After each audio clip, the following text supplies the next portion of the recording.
A paz de Cristo, meus irmãos, sejam muito bem-vindos aqui ao nosso canal Universo da EBD. Eu sou o presbítero Denis Pereira Oficial, esse é o nosso canal. Aqui falamos sobre tudo sobre a escola dominical. Lembrando que temos aqui semanalmente um encontro com professores, coordenadores, superintendentes, alunos e todos os que amam a palavra de Deus e a escola dominical e apresentamos aqui as pré-aulas, as aulas introdutórias para as classes de, anote aí, pré-adolescentes, adolescentes, juvenis, jovens e adultos.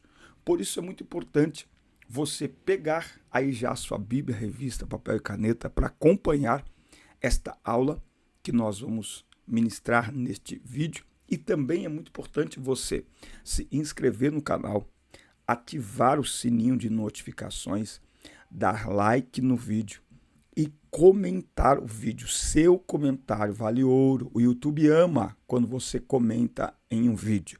Dá um glória a Deus, dá um aleluia. Fale para nós se você começou agora, se você é um veterano, sua expectativa para o final desse trimestre e para o início do trimestre que está chegando. Fale, comente, fala que gosta, que não gosta, deixe sugestões, deixe críticas. O importante é que você comente. Nós estamos rumo a 30 mil inscritos, faça parte disso. Os números aqui significam que mais e mais pessoas estão sendo alcançadas com a palavra de Deus. Aqui na descrição do vídeo tem todas as minhas redes sociais, incluindo o número de WhatsApp. Atendemos o convite das igrejas, ministrando aí a palavra de Deus para jovens e adolescentes, ciclo de oração, culto de ceia, vigília, acampamento. Estamos à disposição dos irmãos.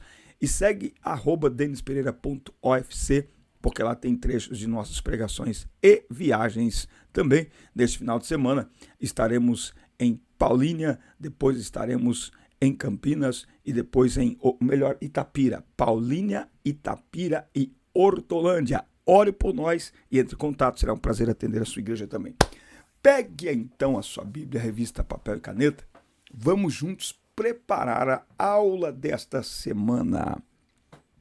Lição 11 na classe dos jovens. Nós estamos concluindo o terceiro trimestre de 2024.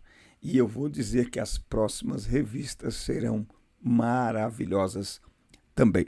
Muito bem, o tema desta lição 11 na classe dos jovens é revelações sobre o tempo do fim.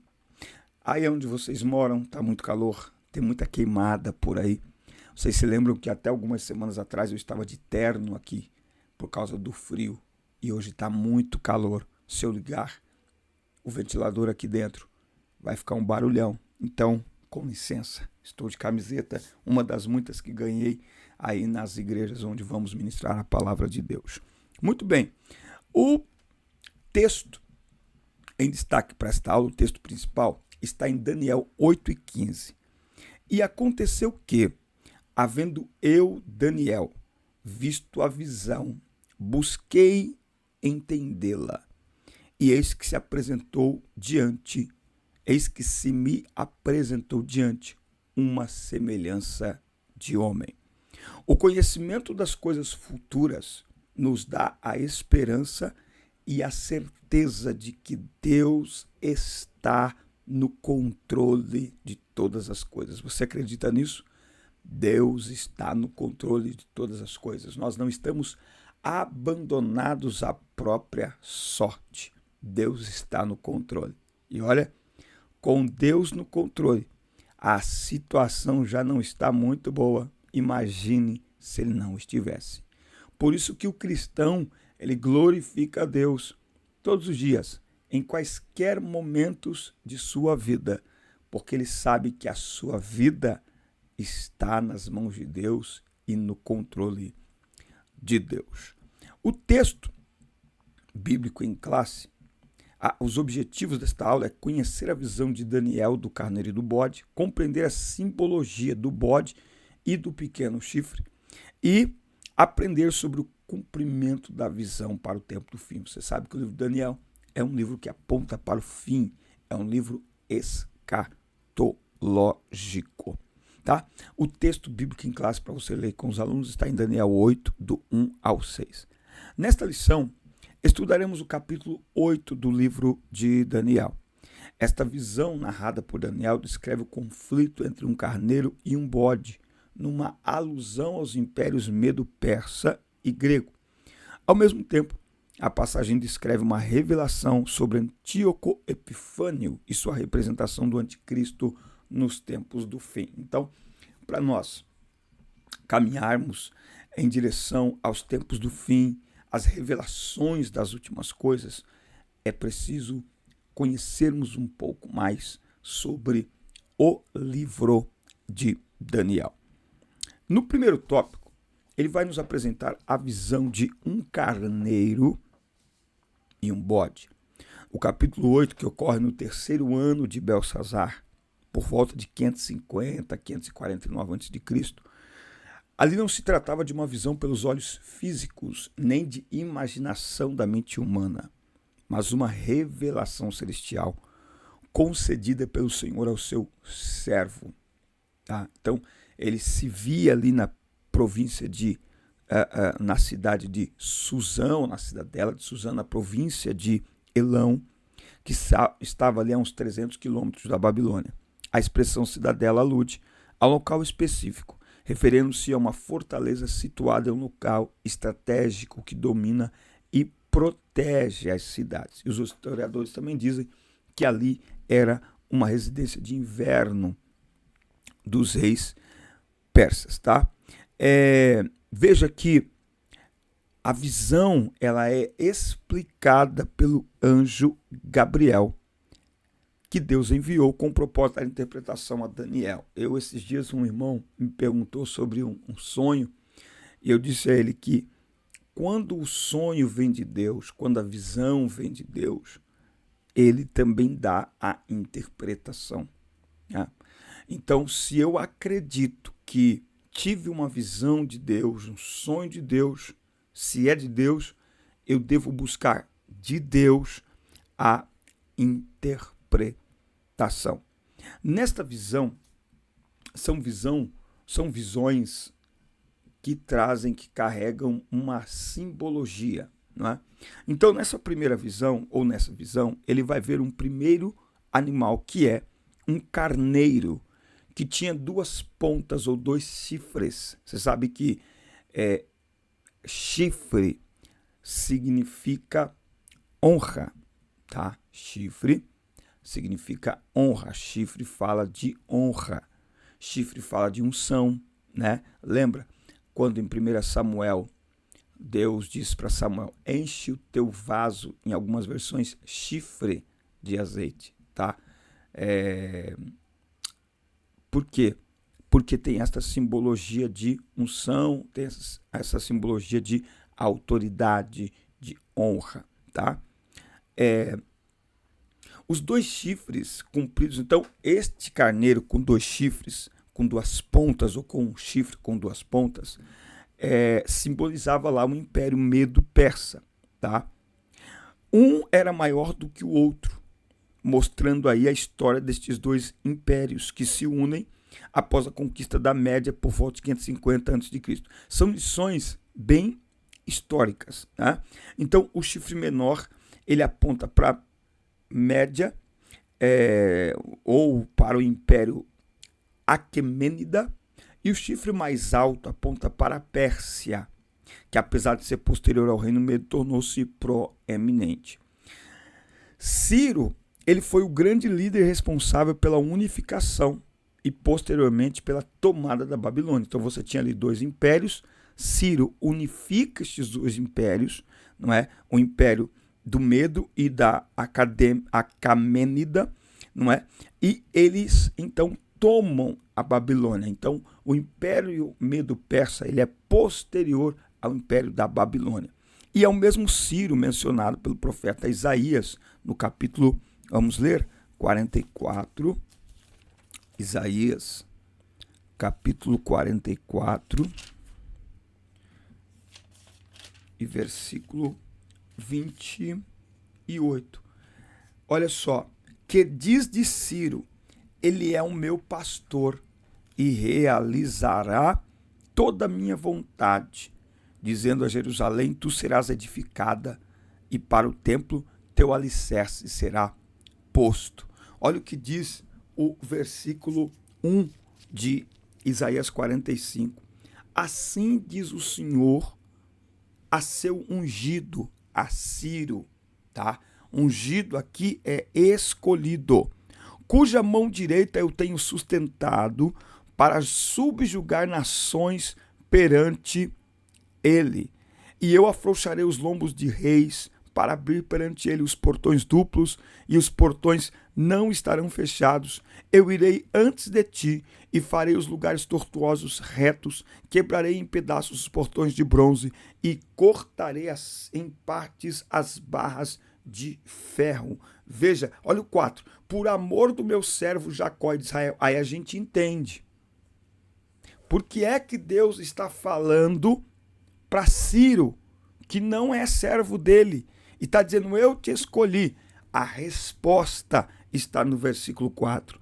Por amor do meu servo Jacó e de Israel, meu eleito, eu tenho te chamado pelo teu nome e tenho te dado um sobrenome, embora tu não tenhas me conhecido. Então veja, Deus estabelece propósitos, e quando Deus estabelece propósitos, nada pode impedir os propósitos de Deus. Se o povo de Israel tivesse sido obediente ao Senhor, eu vou dizer aqui que isso teria facilitado o trabalho de Deus e o cumprimento da promessa de Deus.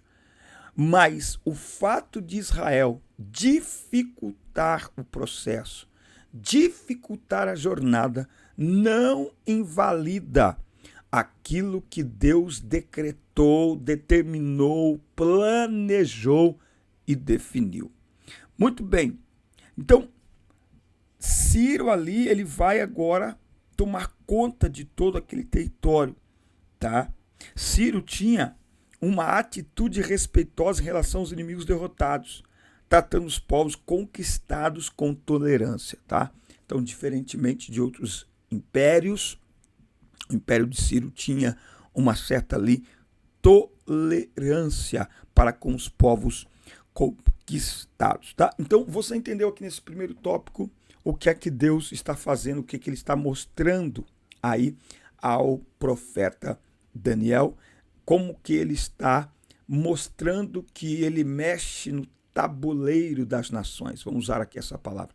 Ele mexe no tabuleiro das nações. Este dia eu estava dando aula e dizendo que o homem tem muito poder. Hoje, se um homem, um destes governantes aí das superpotências mundiais, decidisse acabar com o mundo, ele acabaria. Mas ao apertar um comando num smartphone, mas a história não acabará como o homem quer. A história acabará do jeito que já está escrito no jornal escrito há mais de 2000 anos, porém mais atual do que o jornal escrito hoje. O fim, a forma como as coisas vão acontecer, já está declarado na palavra de Deus. E aí, está gostando da nossa aula, das nossas reflexões? Fala para nós aqui nos comentários. Não esqueça de se inscrever, de ativar as notificações e de deixar o seu comentário para nós, que é muito importante. Nos ajude a alcançar 30 mil inscritos por aqui. Eu conto com você. Muito bem, tópico 2. Ele vai então falar aqui do bode e o pequeno chifre.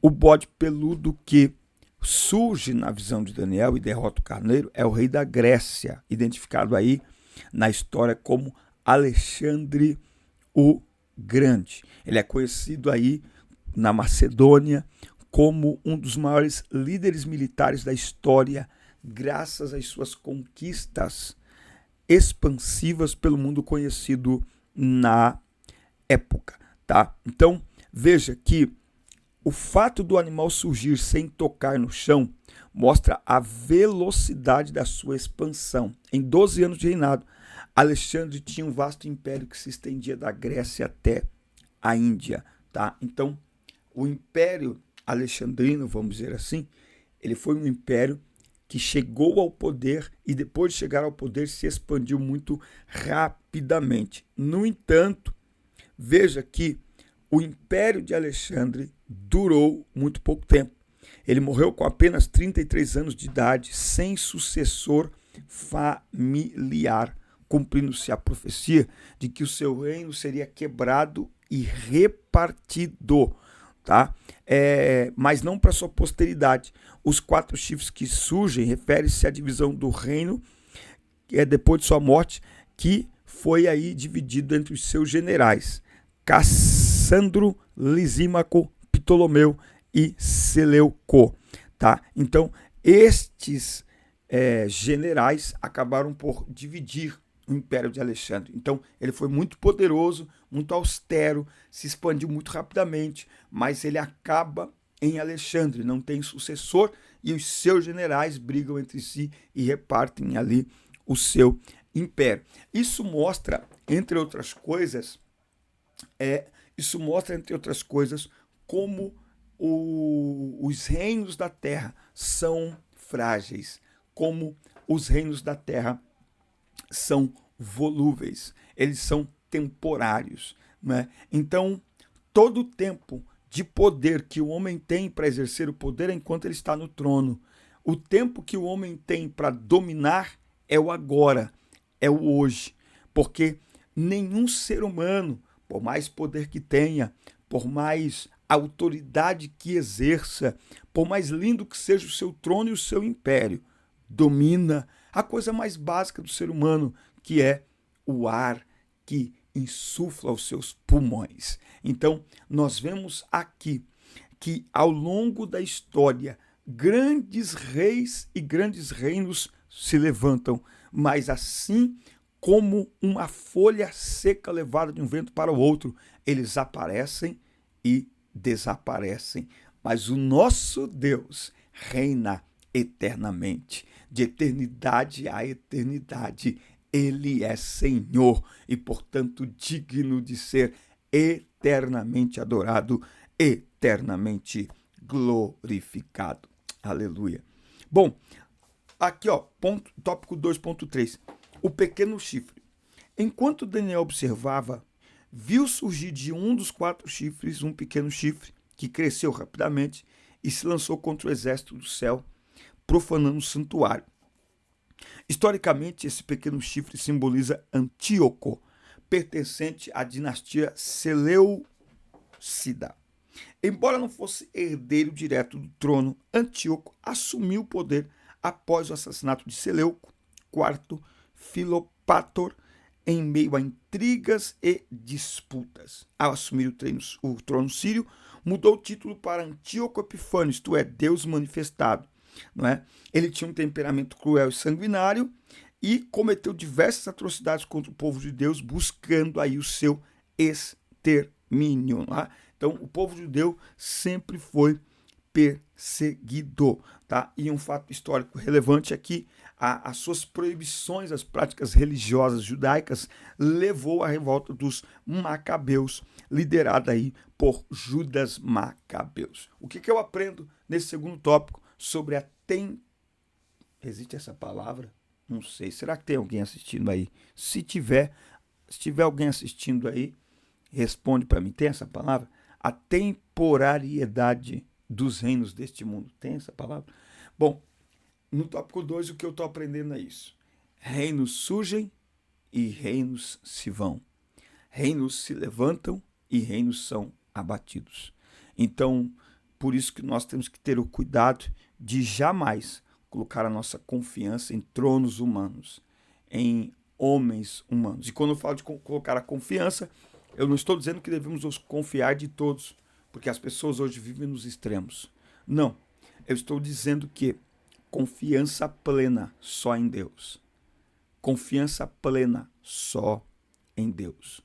Todos os seres humanos podem ser abalados.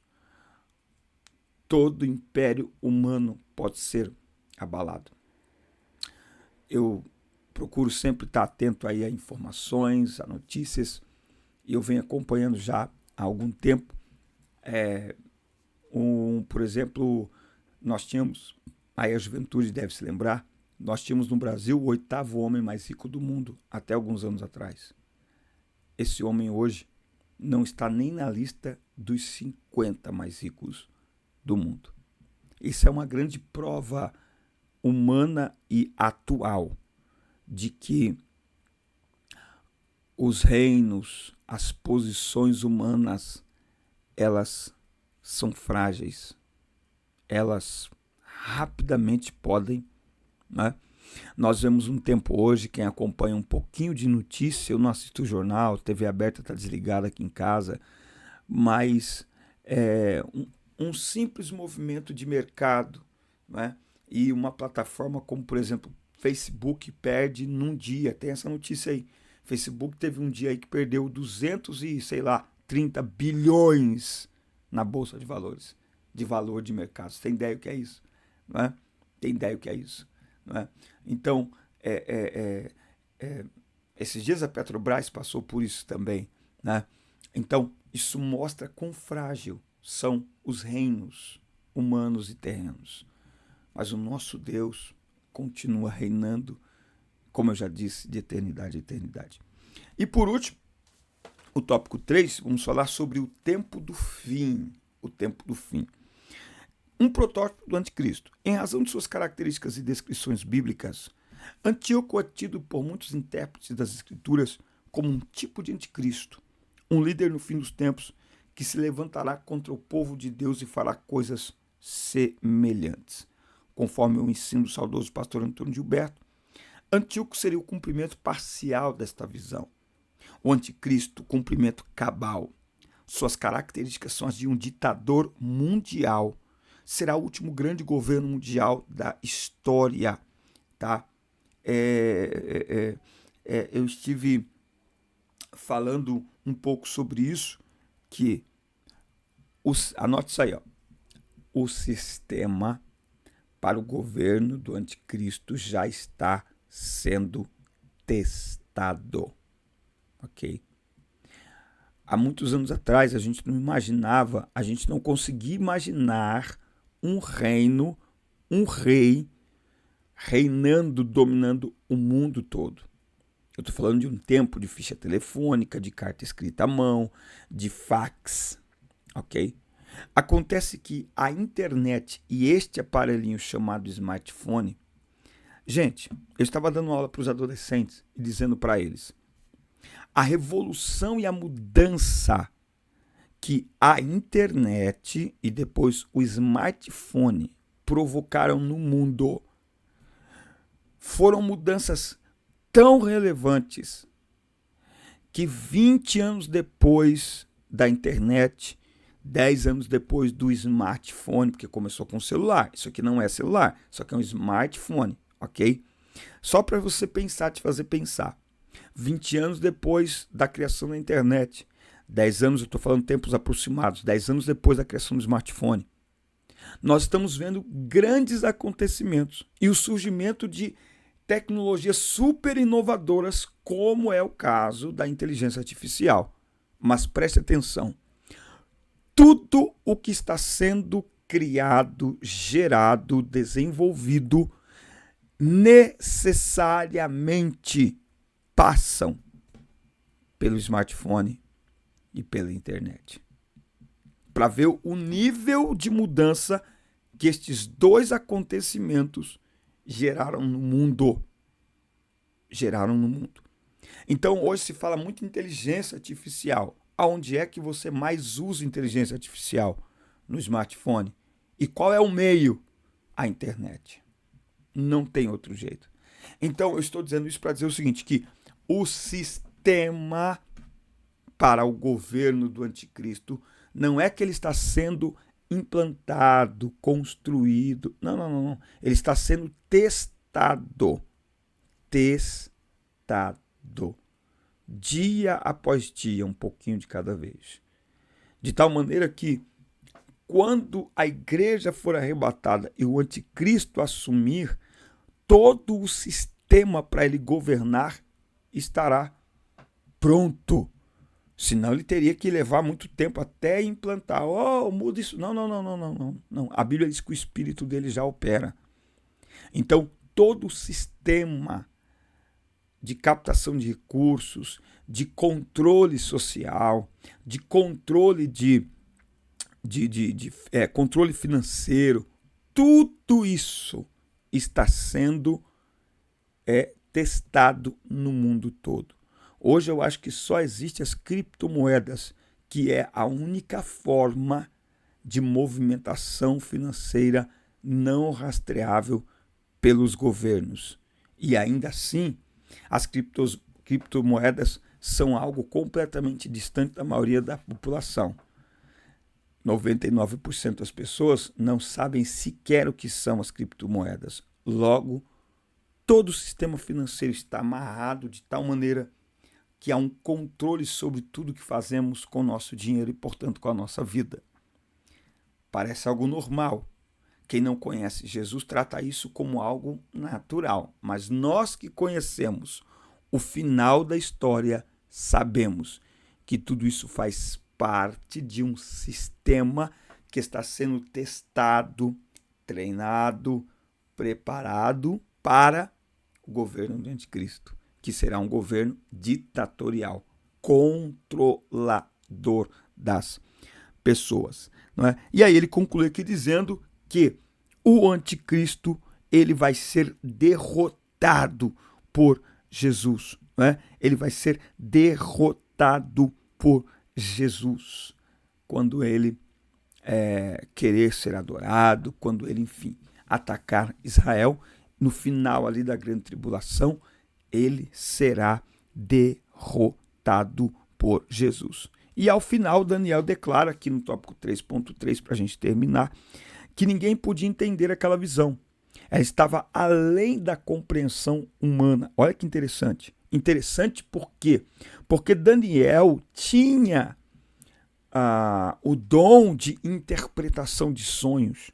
Mas aquele sonho, aquela visão foi tão perturbador que ele precisou de ajuda para interpretar, que ele mostrou humildade ao não querer interpretar por si mesmo, que é uma atitude bem diferente de muitos hoje, que parece que sabem de tudo sobre eventos escatológicos e que querem interpretar tudo, não é? Que eu estou vendo isso, estou vendo aquilo. Veja, Daniel não confiou em si mesmo, mas ele não confiou nem em si mesmo, nem no dom que ele carregava. A confiança de Daniel estava única e exclusivamente no Senhor. Amém, meus amigos? Forte abraço. Obrigado por nos acompanhar em mais uma aula. Assista, curta, compartilhe. Inscrevam-se no canal e até o nosso próximo encontro. Deus abençoe vocês. Fique conosco. O trimestre está terminando, mas um novo já está chegando para mais um tempo juntos aprendendo a palavra de Deus. Deus abençoe. Fiquem com Deus.